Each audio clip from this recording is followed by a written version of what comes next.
I'm Natasha Chilingarian. I'm Michael Ogden. This is Shared Accounts with CU Times. By the time this episode comes out, we are just a few days away from the CFPB officially running out of money. So the big questions right now are these. Will Congress decide to fund the Bureau? Probably not. Will the scaled back version of Section 1071 go into effect? I don't know. Will the Supreme Court yet again chime in on the CFPB's future? I doubt it. Because the regulatory world is so bleak right now, I got a better question for you, Natasha, and for you, producer Zach. Question's this. What are your favorite holiday meal side dishes? Go, Ooh, Natasha. okay. First, I would say stuffed mushrooms. So I have this Ooh, stuffed mushrooms recipe that I actually haven't made it in a while, but nice. it's stuffed with ground beef, cheddar, breadcrumbs, and All right, green pepper. Really nice. tasty. And then I would say I'm just going to go all carbs, just Please. stuffing, like any kind of stuffing, from the Yeah, stovetop stuffing to like the fancy cornbread with hazelnuts stuffing. Delicious. nice. Okay. And then really unhealthy, those, those canned Pillsbury crescent rolls with butter on it. Okay, great. Yeah, No, there we go. those are super. I like that. Producer Zach, what are yours?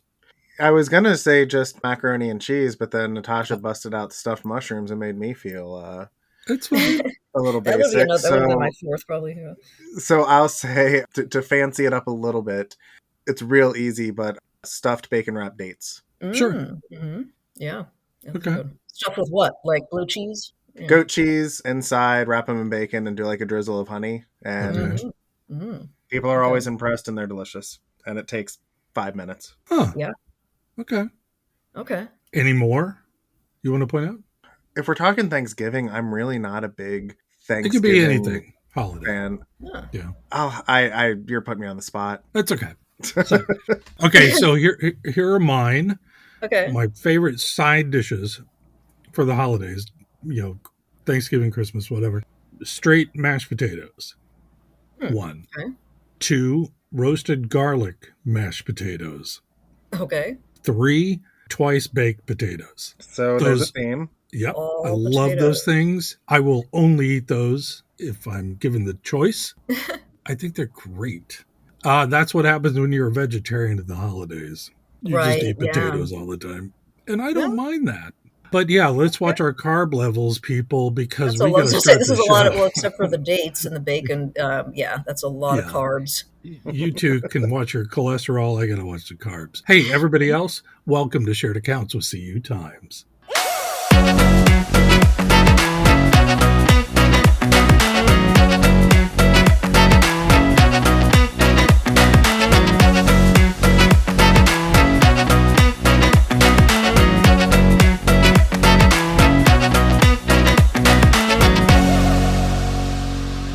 Coming up, we are chatting with Doug Donofrio or Doug Donofrio or Doug Bookham Danofrio. He wouldn't mind this joke at all. He's a really nice guy. He is Yeah, head of right. credit union services at Fiserv, and we were talking about best practices for core system modernization. And legit, Natasha, he gave us like three different pronunciations that he didn't mind He of did, his yeah, and last he name. said he didn't mind which one we used, so I I think we did it thought correctly. Doug Bookham Danofrio was kind of funny, but anyway, it's Doug Donofrio or Donofrio. Anyway, we're going to be talking about all that core system stuff with Doug. Really, really, really nice guy. First up, we got to take a break from the week. Check in with Natasha.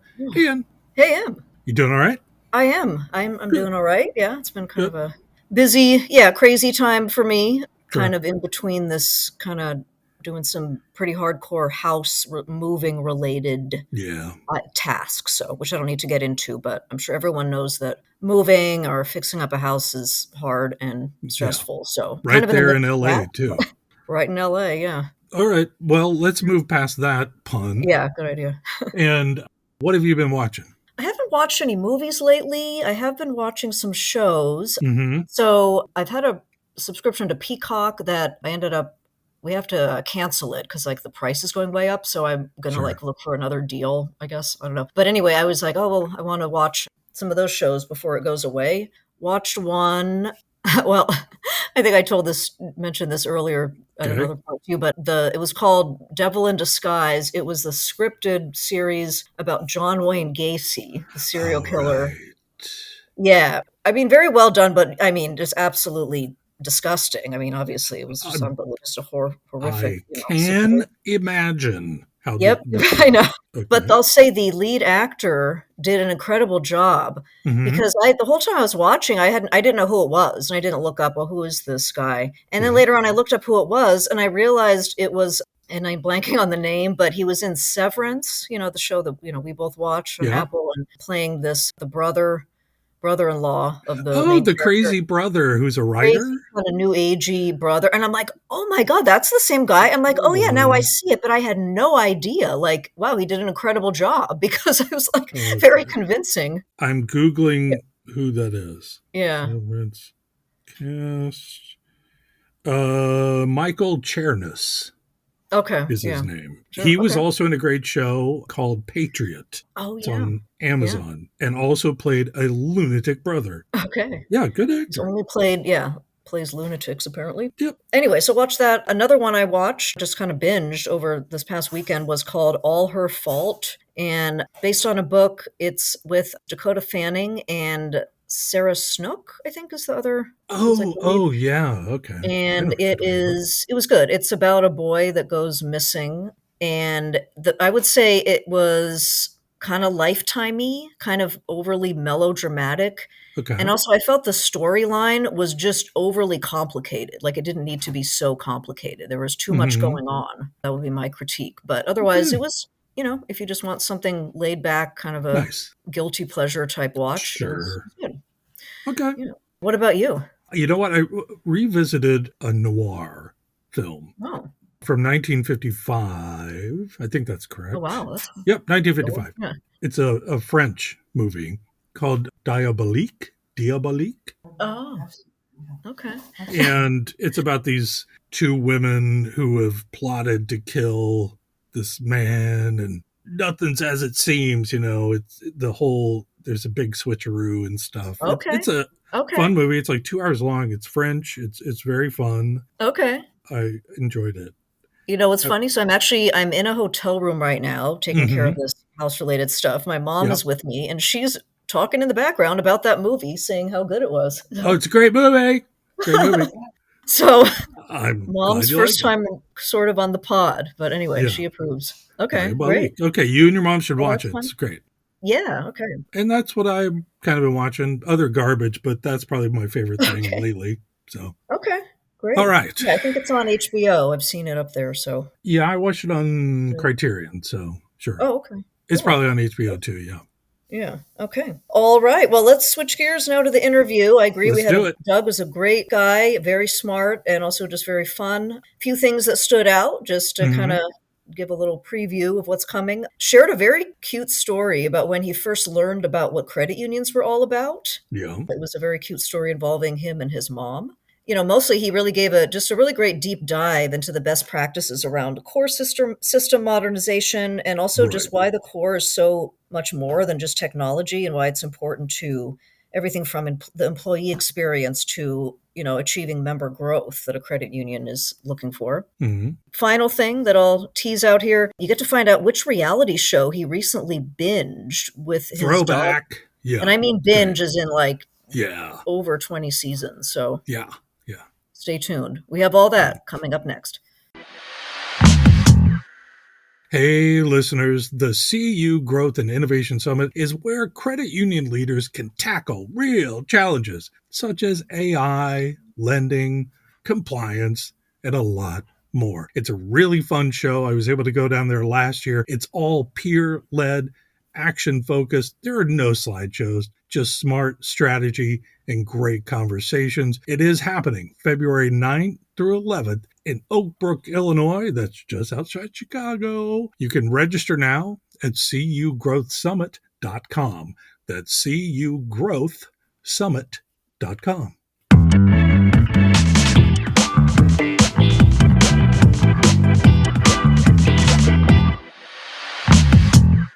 Joining us in the virtual studio today is Doug Donofrio. He is head of credit union solutions for Fiserv, and he is based in Berkeley Heights, New Jersey. Hey, Doug, welcome to Shared Accounts. Hey, very excited to be here. Thank you for having me. You're welcome. Yeah, excited to have you. All right, so Doug, since you're new to the podcast, I'm wondering if you can just start off by just sort of introducing yourself and giving a brief summary of your professional background and how you landed at your current role over at Fiserv. So next year will be 30 years for me working either in or with financial institutions. Whoa. Yeah, and now I feel old, so thank you. You know what? You're okay. You're among friends, and I'm pretty sure we're about the same damn age. So yeah, go right ahead. But coming up this January, it'll be 10 years for me at Fiserv. And Nice. so I started, I've been in Fiserv, I've been in the credit union group the whole time. And so I started off with our client services team, leading that group, which was a great opening role for me, I think, at Fiserv, because I got the opportunity to really spend time and meet a lot of our credit union clients. Yeah. Did that for a couple of years, and then I began to run our professional services, our implementation team for our credit union group. And at the time, we had 12 credit union cores, and kind of the number one request we got from our clients was they wanted to move to some of our modern cores, so Portico or DNA, Okay. and couldn't keep up with that capacity. So really, I focused a lot of time on how we help the credit unions in their move to make it easier for them. We had the data for both sides, so we used a lot of automation to help accelerate the move and allow the credit unions to spend more time on training and other items in the conversion. Mm-hmm. And then the last 5 years, I've been leading the credit union solutions team. Nice. Well, let's talk about that for a second, because about your knowledge of credit unions, because before Fiserv, you were at Wells Fargo for a decade. During that time at Wells Fargo, and I got to say, Wells Fargo, they don't have the best brand out there as far as what's been happening internally there. But when you worked there, what did you know about the credit union world? Did you know anything about it? Yeah, I did. And so let me take it back even a little further. So Yeah. I've been a credit union member probably my entire life of banking, Okay. being in that. And really, my mom worked for Pacific Bell. And so growing up, she was a member of their credit union. That's all I That's knew awesome. Wow. as a kid. And so I would go into the credit union with her. And it was really cool because I thought she was like, the most important person in the world because they would know her Oh, name and they give yeah. her this great service. And I'm thinking, wow, okay. Later, I found out that that's not how it is that you go into all banking institutions, especially the large No. banks. Hey, can I ask, pause for a second, Doug, what was your first credit union? My first credit union was Cesslock in San Luis Obispo. Okay. Okay. So when I went off to school there, that's when I had my first account. Okay, great. I like to call out kind of historic markers like that. That's I cool. didn't have a bank account until I went off to college. So, Oh, I get that. Speaking of that, because of the credit union background, that's where I went. I went to look for the local credit union. Very nice. Sweet. Yeah. And yeah, I remember, getting that same experience when I went in there. I will tell you, one of the things that I did learn, though, there's a huge difference, right, Mhm. between credit unions and banks. And I don't remember my time at Wells Fargo ever calling Chase up and asking them something about how they're doing things. Sure. But Sure. credit unions do that all the time. And, They do. I think that's one thing that's really different. That's something I learned coming here about that part of the credit union. And then I'll tell you Great. another thing that I kind of took from my time at Wells Fargo was, really understanding digital banking and different things there. But, when I started talking to our credit union clients when I came to Fiserv, they can compete with the big banks on service all day long. Mhm. And, I think one of the things that they come to us for is, hey, the technology, how do we compete there? Yeah. And, a story that sticks with me is early on in my tenure here at Fiserv, I was talking to a credit union in Tennessee, and they were talking about, how much they enjoyed Chase down the street from them. And I was sitting there wondering why. And he says, because they keep advertising things and they Mhm. advertise bill pay. And my members come in and ask about it. I say, yep, we got that. Zelle, yep, we got that. Contactless cards, we have that. And Mhm. he was thanking me because those are all services he gets through Fiserv, and that really hammered home of how, okay, this is how we help the smaller credit unions compete. Definitely. Yeah. Okay, great. Well, thanks for that background, Doug, and we're glad to have you back over on the side that you were. I think you belong. I guess you could say that. I Yeah. do. Yeah. But let's go back. Let's dive into the core system and technology topic now a bit more. So, this is something we've heard a lot from credit unions and just over the years doing reporting is that some credit unions were really just struggling with having core systems that are older or outdated. And then that can really limit them to being able to provide, the digital services that consumers are expecting these days. Would you say that that's still the truth? Would you say that it is common? Are you running into a lot of credit unions that have these older and outdated systems? Yeah, I think so. And really, across the financial service industry, many of the popular core systems have been in service, serving the market for decades. And a lot of them are in need of technology upgrades to help, meet the rising expectations. Mhm. So I do think it's common for credit unions to be on a core that is in need of an upgrade. Just like other core providers, we're on a journey to continue to improve and modernize. And, at Fiserv, we're consolidating, from really like 11 credit union platforms to two strategic go live platforms, DNA and Portico. A Hmm. big reason for this move is we listen to our clients and we understand the increased pressures they're facing all the time in the market. So, this consolidation, really allows our IT teams to be experts and focused in on a set of technologies, streamlining, maintenance and support efforts. And these two cores will have a unified approach to security and compliance. And probably the most exciting is we'll be able to see an increase in innovation that is focused on our clients' expectations and, their growth goals. And credit unions that migrate to DNA and Portico are in a better position to build the tech stack needed to deliver, for their members' personalized experiences. And so the openness and the extensibility of DNA and Portico is designed to, really, I think, enable financial institutions to connect with third Mhm. parties, help create those unique experiences that attract Yeah. new members. And really, that's what we're hearing from our credit unions. How do we grow our memberships? Doug, I want to go a little bit deeper into this and talk about these credit unions that are facing an outdated core system. But I'm really kind of interested in what are their biggest roadblocks they are facing to, in modernizing the core system. But also, I mean, and I think I can guess the answer to this. What are the reasons they're not modernizing, or they're at least hesitant? Yeah, I agree with you. They find themselves on these outdated cores, but I think it's due to a combination of factors. When I think about it, I think of kind of the rapid technology progression. So a lot of credit unions selected their core many years ago. And I'm sure if you talk to credit unions, you're going to hear, yeah, we've been on this core for, 20 years, 25 years. Yeah. And a lot of that's before today's technology advancements were available. So, today technology is more flexible, it's more open, it offers the ability to, continue advancing incrementally. It's what we call progressive modernization approach. So updates in the past were slower. Now we can deliver more content faster at a higher quality. I also Hmm. think there was the daunting conversion process because conversion process has traditionally been, arduous. Mhm. These Yeah. credit unions were likely to continue to make their current core work. They just didn't want to, go through Mhm. that all that Sure. work. And so they also might have felt they didn't have the financial resources. Some of the smaller credit unions, the technical expertise, or really the personnel to undertake that big of a system modernization. So Yeah. this is another area though where I think technology is making the process easier, Right. where you have intelligent automation and Yeah. AI that are rapidly transforming the conversion process. You know what? You raise a really good point because I do believe the attitude is kind of, I think people are having the wrong attitude Yeah. toward conversion. They're treating it more like it's a colonoscopy. Like, ugh, I don't want to do that again. But it's not as bad.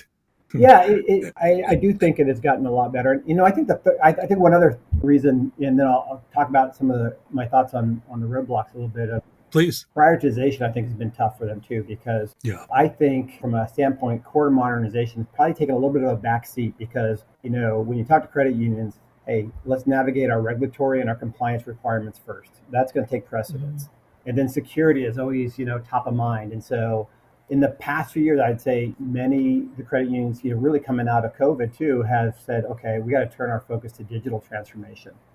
Yeah. And their primary investments have been with online and digital channels. But then they got stuck because it kind of put them in a position where they have to really dive deeper into their tech stack to make sure that they could get that frictionless journey. And so I think that the demand comes from personalized experience and real time everything. And so core modernization really no longer became an IT initiative; it became a strategic imperative. So some of the roadblocks, though, that were out there, are the main reasons that I was talking about what I did before, with the professional services side, but it's why we decided really to invest in ways to automate and enhance our conversion process. And to your point, to make it, hey, how about a little better experience in a colonoscopy, right? Right. And so, we used, automation to speed up the process. That did a few things. It really allows the credit unions to get back to focusing on their members a lot quicker because you shrink that timeline. And we've been on this journey for about 5 years of migrating clients from our legacy systems to Portico and DNA. And the automation improvements that I mentioned have allowed us to migrate over 400 credit unions to Portico in that time frame. Nice. Great. And so it's a very different way of thinking about conversions. Right. And we really want to help, alleviate that fear of disruption and, use the automation to help reduce the cost. As I mentioned, was a barrier. So you have a shorter time frame in the cost, you reduce the cost. And also helping with change management. And I think that's another item is we wanted to really give more time back to the credit unions to work on training during these things because you have somebody that's worked on the same core for 20 years, they're very familiar with it and they don't want to learn something new. But we give them more time in the process to work on their training. And I really believe the longest pole in the tent on a conversion is training. Sure. And so if we take the other stuff out from an automation standpoint, they can focus more on the training. Great. Okay. Well, that Okay. sounds great. I'm sure that helps kind of smooth the process and make it less daunting and that it's changed over time. It's not as difficult as it used to be. It's more of a streamlining. And, you mentioned the Yep. automation, but I want to ask, so, okay, let's say, we've talked about some might, what are the roadblocks? Some might hesitate to move forward. When the credit union decides, okay, I'm ready. Let's do it. We need to modernize our core system. It's just, this is not working for us. What are like just the first steps they should take? Like, how would you break it down for a credit union of what do you do first to move forward? I think the first step is really having a clear roadmap, from a credit union standpoint. So make sure any modernization they're going to undertake aligns with their long-term growth goals. So whether that's, hey, we have to get real-time payments or we want to improve our member engagement, whatever that reason is, that should align with what they're going to do. And I'll tell you, it also should never be, hey, we just need new technology for technology's sake. Getting your goals clear will help ensure that you're on the right path and that's choosing the right core for you. Okay. Okay. I have a real a real problem, like new technology for technology's sake, just moving on. I love Sonos speakers so much and I need to stop ordering them. They're just, I love them so much. Anyway, but that's a great lesson. So thank you. I'm giving pause now to potential future purchases. But I want to ask, in doing the research for our interview today, there was a blog post you guys did at Fiserv noting that core modernization, it doesn't always require replacing the whole core system. So the question is, how can credit unions modernize without replacing the whole system? How do you do that? Yeah, I think it comes back, though, to the credit union's goals. So everyone's going to be a little bit different. And this should be driven by a couple questions, is the way I think about it. So, is the core I'm on today support my goals? Does it support it today and also in the future? That would be first. Second, I'd say, can the credit union take a modular approach to innovating around the core? If the core is open to supporting incremental transformation, that's going to be key. And then third, I'd say, am I on a core that's being actively invested in? So I feel confident that I'm well poised to take advantage of, all the emerging opportunities that come up. So if the credit union is already on a core that is being invested, they can answer yes to a lot of those and has a strong roadmap, they may be in a good place to handle it. Now, if your core provider is modernizing APIs and has public cloud options, then you may be set up, for the future in a good place. And I can tell you, at Fiserv, we're taking a progressive modernization approach. And really that enables the financial institutions to experience the benefits of the solutions in the cloud, even if they choose to continue managing their own core in-house for the foreseeable future. And so it's important for us, for our strategy of a client first strategy, and being able to align with our clients' timelines and their growth goals.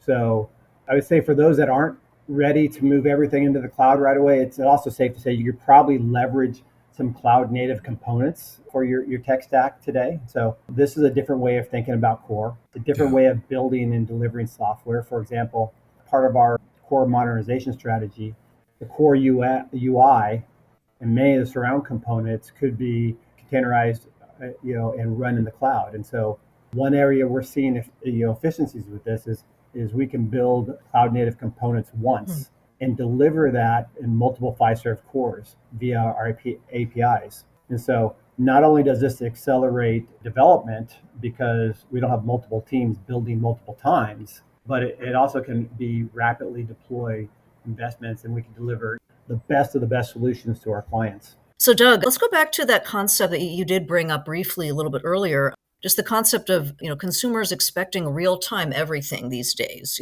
instantaneous. And that can be anything from, the real-time payments, obviously, the Fed Now and payment transfers, or even like fraud detection, like needing to know that immediately. Wanted to ask if you could elaborate on that a bit more, kind of the consumer expectation of real-time everything. And what do you think are the most important real-time services or functionality that credit unions should be making available to their members?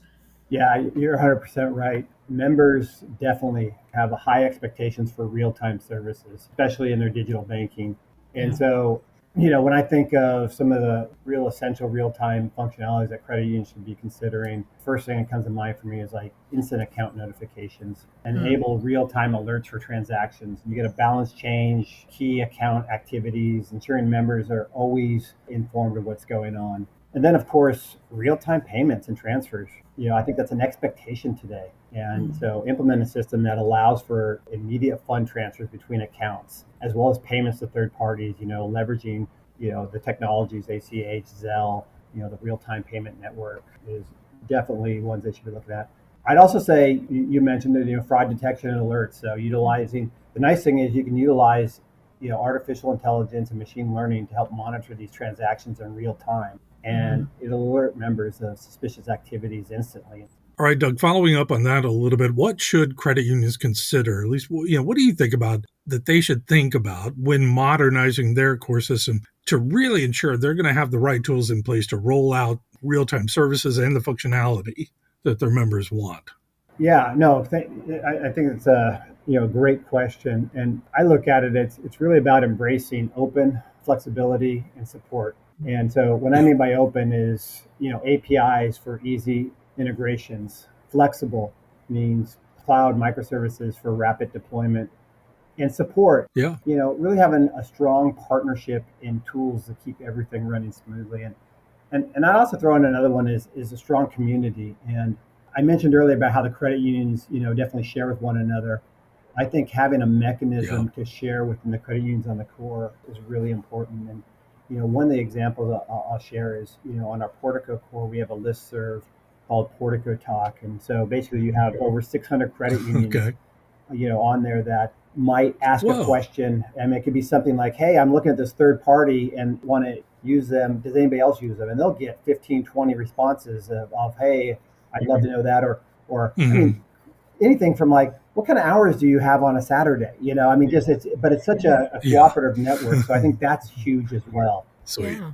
We love that. Yeah, I think that's what makes the credit union industry unique as well. Just sharing and with best practices and all that, and especially with core conversions. That's such a big undertaking. So yeah, I'm sure that helps. Okay, so I wanted to ask next. I know, Doug, you talked a little bit about, you shared a little bit of excitement about things just happening at Fiserv. I believe you said you had 11 cores that you're consolidating into 2, and kind of how that's going to spur innovation.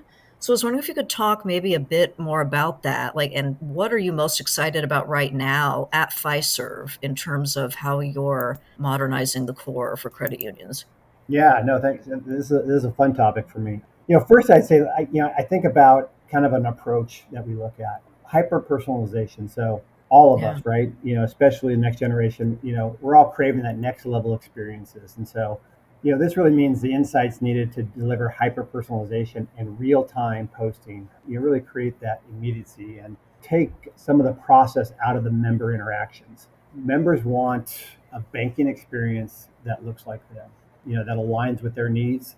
And credit unions need to demonstrate that they know their members really well and anticipate their members' needs very clearly, really, so that the institution becomes indispensable part of their financial lives. And so the core needs to be the engine that powers that true 360 view of members and support like a predictive analytics view that can serve up the appropriate marketing offers. And so the other piece, though, I'd say that we look at too is how do we better the experience for the credit union staff. And so the staff is looking for the same thing, right? For their experience to be customized to their role, the front office, back office tools, really tailored to their jobs and easy to learn. And they look for things that are in, experiences like a popular apps that they have that they use in their everyday lives. And so, everyone wants that technology at work that is appealing to use, delivers that insights that they need at the moment. So, and really the move to real time everything within the cores will also deliver fewer clicks. And so there'll be less back and forth. So some of the things that we're doing, which is kind of excited about. So, from a data analytics, we continue our progress, enabling our clients to even get more value from the data. So an example of this is on our DNA core.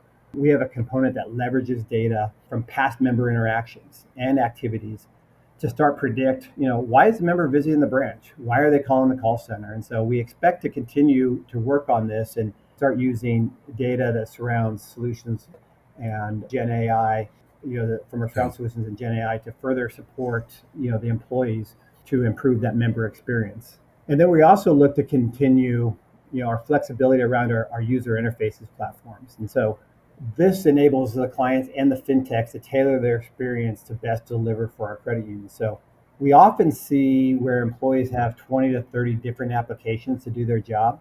And by allowing those applications to be accessed, from within the Fiserv application, this will improve the employee experience. So again, looking at how we better that employee experience. And then the last thing I would bring up is our open integration strategies is really there to support deployment of fintech solutions. And some examples of that, we've partnered with fintechs based on what our clients have been asking. So MessagePay is a great example. We partnered with them for frictionless loan payments via text messaging, and it's a great tool where the credit union can just send a text to their members saying, hey, your loan is due in 10 days. Click on this link. They make the payment. It's real time, and it's been a really popular thing for our clients because the members love it. Takes less work off the members, having to go and make a payment, and they just do it right from their phone.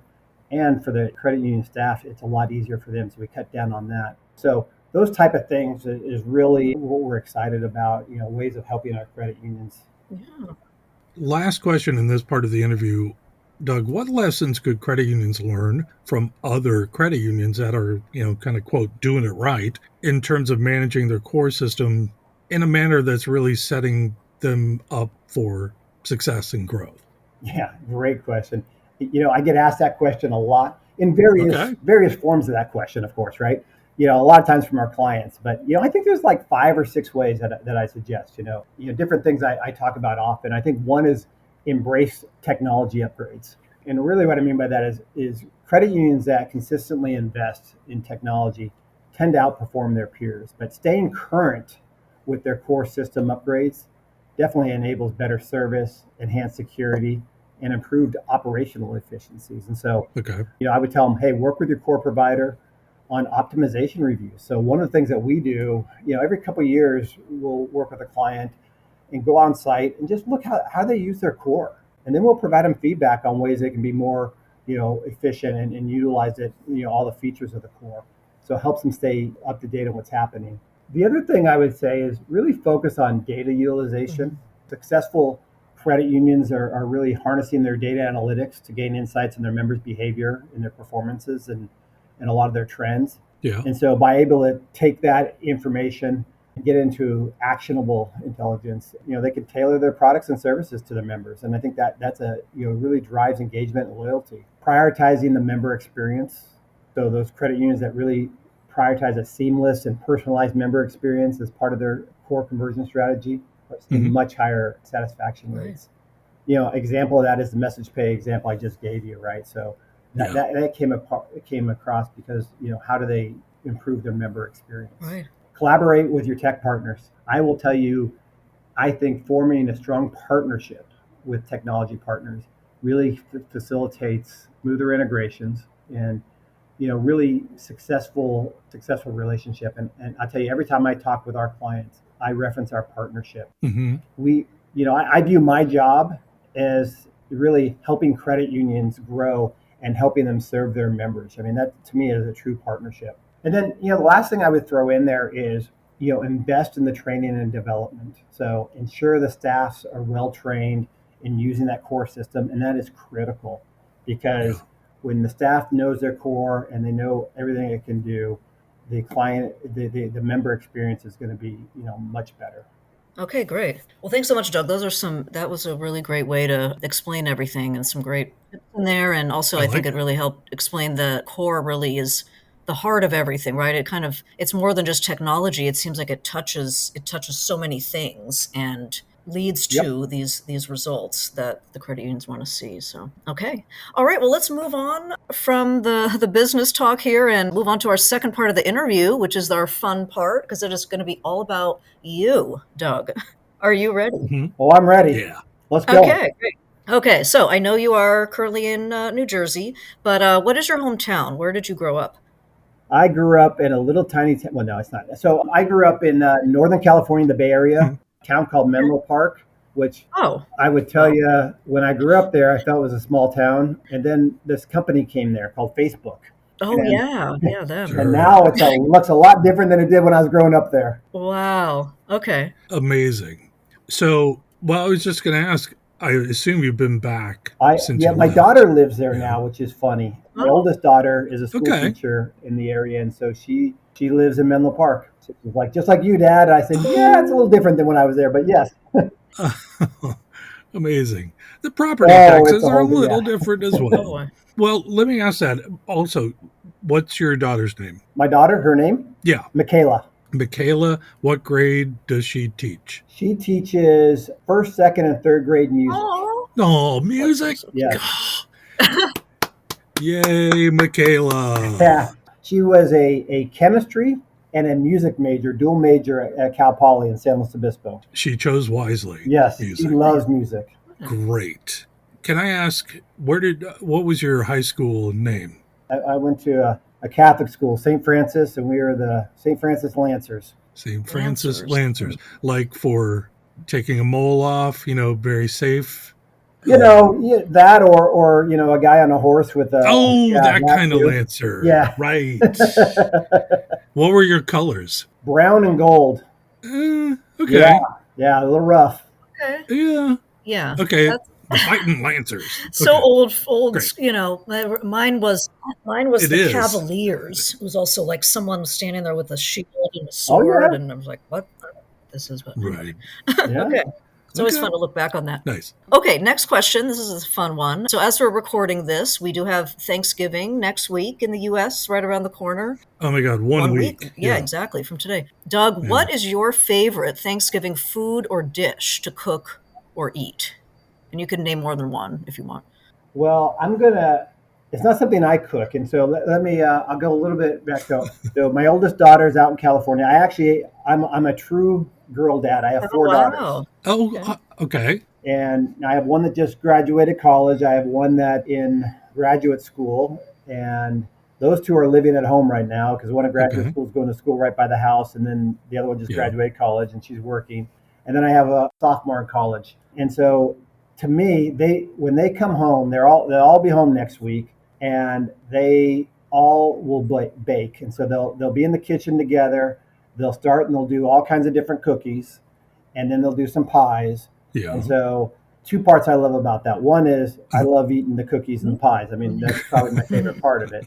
But Yeah. I just love watching. I mean, they get along so Yeah. well. I mean, they aged, they're from 19 to 28, but they all get along so well. They have such a good time. And it's so loud in the house, and Aw. it's a nice feeling. Oh, that sounds great. That's what I look forward to. Okay, I have a follow-up question here. Yep. Now, you have 4 daughters. Yep. How quickly Can you name them from youngest to oldest? Go. Madison, Kylie, Nicole, Michaela. Okay, great. Now, name all 4 of them by your favorite, from least favorite to favorite. Go. I'm kidding. Don't do that. Don't do I wasn't gonna. You weren't gonna get anything out of me because Okay, they I may was just listen to this. I'd be in big joking. trouble. That's great. Good job, girls. Women. That's nice. Okay, back to your childhood, Doug. What was the first album, CD, cassette, piece of music you remember buying or listening to? I'd love to say, the first thing I bought or whatever was like on an iPod or something, but I go back a little further than that, and I'm gonna have to go to the old vinyls. Great. And so I had 2 older sisters. I still have 2 older sisters, and so one was in a punk rock band, and the other one liked the Rolling Stones. So I have a whole like different type of music. But my first album, if I think about it, it was the Talking Heads. Stop Making Sense. Okay. Wonderful. Yeah. Wait, so what was the name of your sister's band? Do you remember? I do. Can you say it? I don't know if it's appropriate. Okay, fair enough. I could sense it. At in your the tone. time, I didn't know any different, but now I don't know that's appropriate. Okay, that's fine, man. She lived on the corner of Haight and Ashbury in San Francisco with her rock Jeez. band, Okay. or her Wow. punk band. We will talk about it after we stop Yeah. recording. Yes. And by the way, Yeah. she is no longer. She still plays music, but is no longer in a punk band. But yeah. Well, bravo, your sisters. Love that. All right. That's yeah. That's a great answer. Sounds like one of my uncles who was like full on like kind of hippie and then just totally flipped and just became this really conservative businessman later on. Okay, Doug, final question. We always like to end with this question for all of our guests. What was the last movie you watched? Ooh. So I don't watch a ton of movies. I think the last one I probably watched was like the last Mission Impossible Okay. type thing. But I'll tell you what I do more than movies. Yeah. So if Yeah. I can go that route. I mentioned I got a couple of my daughters at home, and I don't know how it happened. We were watching The Amazing Race one night, Oh, and what a good show. and they liked it. And so we watched the whole season, and then they said, "Well, what are we going to do now?" And I said, "Well, we can go back and watch some season 1."